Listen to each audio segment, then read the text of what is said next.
What's going on, everybody? I wanted to give a quick tour of my 15-inch Milwaukee Packout tote. It doesn't have every tool I need for every job, obviously, but it covers about 75 to 80% of what I do.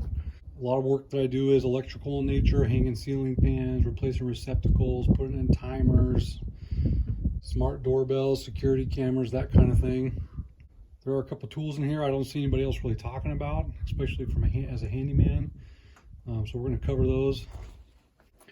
Jumping right into it, I got my Weehaw screwdrivers. I have several of these, but these are the most commonly used one. Number 2 Phillips, number 1 Phillips, and a small flathead.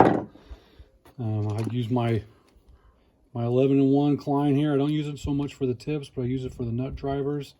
Comes in super useful for opening small electrical boxes, that kind of thing. I also have a little 14-in-1 mini Klein. Again, I use it for the nut drivers, and also this flathead is commonly used for like towel racks and that kind of thing. There's a little set screw, and this gets in real close to the wall. Number 2 square, great for replacing breakers and that kind of thing.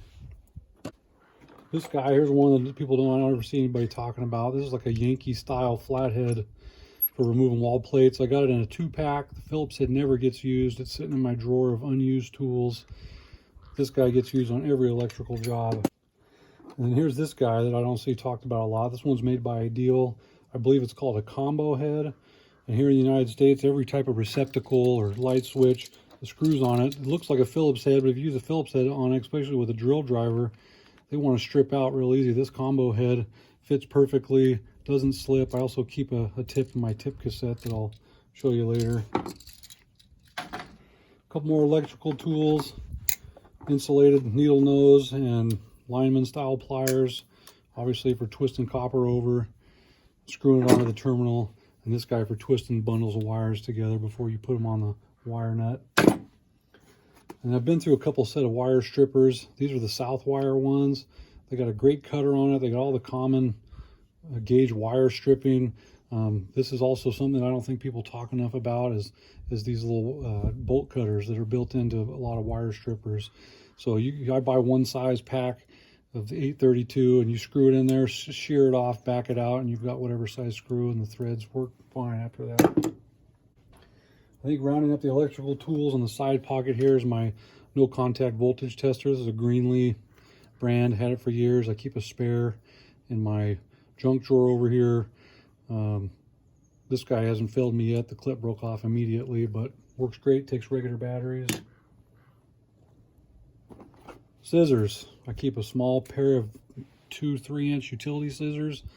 Got these from Harbor Freight. They're spring loaded. They got a serrated edge. You can cut wire with them. They're made of stainless steel. I mean, for $3 or $4, whatever I paid for these things, they work fantastic. They clean up real easy. Painter's tool. I keep a couple. One's in my paint kit all the time. This one's usually in my bag, scraping things, prying things, smoothing things out. I'll wrap it with tape and use it to smooth something out. Obviously, I think everybody should have one of those. Fairly new addition, magnetic wand. I spilled some screws at a customer's house several weeks ago and in the kitchen, and they were underneath. Would have been real nice to be able to sweep underneath the kitchen counter with that. So I'm hoping it comes in useful in the future. A couple sizes of crescent wrenches. 8-inch, made in the USA. They're a little dinged up here, but boy, they do everything I ask them to do, and these are kind of my go-to when I underneath a countertop or doing any type of plumbing work. A couple sets of channel locks. I do keep bigger ones on the truck in one of my drawers. These guys pretty much go into every job. These get used the most. These are Channel Lock brand. Had no reason to upgrade or replace them with anything. Again, this is a tool. These are tools that have done everything I've asked them to do for years and years and years. And keep a pair of small side cutters or medium side cutters. Channel Lock brand. The blades on these things are still perfect. They just always work. It's hard to replace them with anything else. I know there's a lot. People say there's a lot nicer sets out there, but why replace what works? Also got a small pry bar in here. This is a Dasco Pro. I think I got this from Home Depot. Obviously it pries fine, but the paint is constantly chipping off, making a mess. I'd like to find something a little bit better. couple pair of scrapers. Got this one from my grandpa. It was in his stuff. Made in the USA. Boy, I can't tell what brand it is, but it's got this bend in it. It's real rigid. It's great for putting in putty and that kind of thing. I've never seen another one like it. I'm not sure if he made it or not. Extremely useful. And then I keep a flexible one in. Tape from underneath baseboards and little kinds of things. Here's my 8-inch level Stanley magnetic base. I check to make sure, you know, it's calibrated every once in a while, or, you know, that it's still, you know, accurate for plumb and level. Hasn't let me down. It's great for doing pictures and anything, you know, small level. And I keep a 4 and a 2-foot level on the truck. This one goes into with me every job. A couple set of Allen keys. These aren't like my favorite things at all. I got obviously Imperial and metric. I keep my common sizes in my drill bit case, but if I need something bigger, I need something a little more leverage, I'll pull these guys out. Again, they're not my favorite, but in a pinch. These haven't always lived in the bag, and sometimes they don't always stay in the bag. They are, you know, a little bit heavy, and so I have to reconsider, you know, that these should always be in the bag. And to wrap it up on this side, I've got this flexible flashlight. I don't remember where I got it. It's Defiant brand. This thing's great wrapping around pipes. Takes regular batteries. I keep regular batteries in the truck in my tool bin.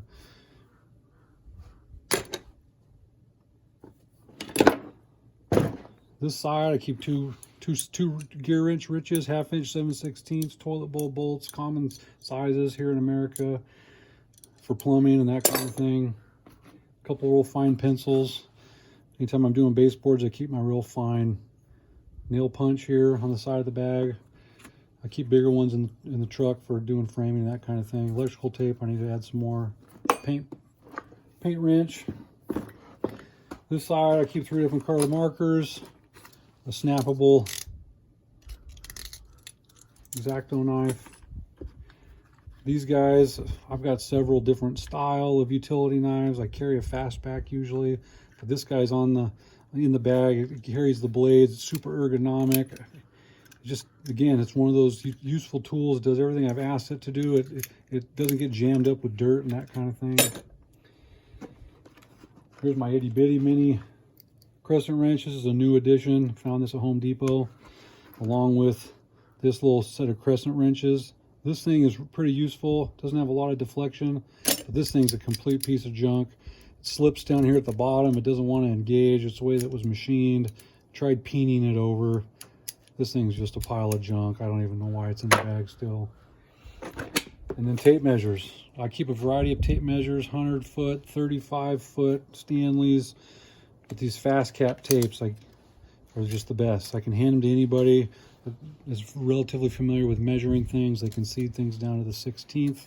This is a 16-footer. I also have a flat back that I keep when I'm working on sheet goods, and a little 6-footer that's usually in my pocket. I use these types of pencils a lot more than carpentry pencils, and just having that sharpener built in, incredibly useful. On the final side, I got another flashlight. This is from Harbor Freight, magnetic base. Uses regular batteries. I mean, this thing, super useful. I think I got this one for free. I got a couple of them. I dropped it. It goes back together. Small Milwaukee square for just doing a little bit of trim, or anytime I just need a straight edge. A little scrap of sandpaper. A couple little pieces of Velcro. This Magno grip pouch I've had hanging on this thing for a couple years. It's useful for putting, little things on the outside. You don't want to be transporting it like that. Things don't stick super well, but if I need to throw wire nuts, any number of things in there, it's nice to have that extra little pocket. It doesn't get lost in here.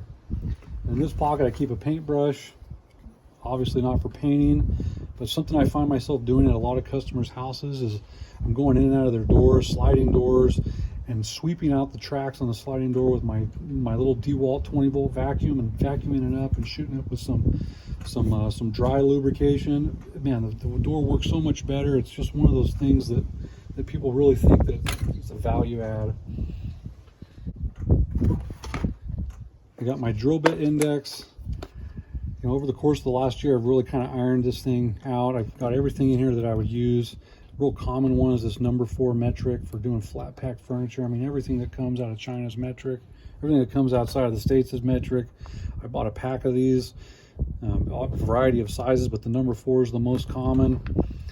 I keep a #1 Phillips head for doing some larger lags with the Phillips head in it. The most common style little nut drivers, drill bits for screwing holes in drywall. Here's that combo bit I was talking about that I can put in my actual drill. This one's made by Milwaukee. Some common other sizes. And these posi drive bits right here, all that flat pack furniture looks like Phillips head, but it's posi drive, and these things grip a lot better. They don't slip, they don't strip. I bought a pack of these on Amazon, and I use them for all my flat pack furniture now. And finally, to wrap it all up, this is the superstar of the bag. This thing goes on every single job. I was reluctant to buy it at first. I'm a DeWalt guy. I've got, an impact and a screwdriver. They came out with this swappable head, and I was like, let me try it. I know there were some mixed reviews about, having the switch up on top, and I've just found that this thing is the most universal. This thing will drive 3-inch screws in decking and fencing and that kind of thing. And while it comes with a bunch of heads, I only find myself always carrying the drill chuck.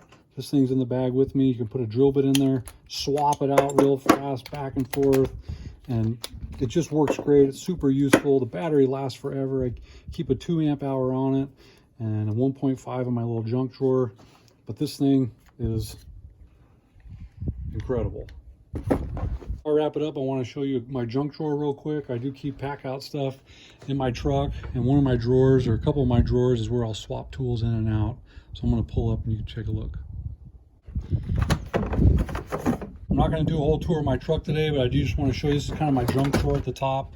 These are things that get swapped out or taken in depending on what the job is. 35-foot tape, 100-foot tape, little metric standard, socket kit.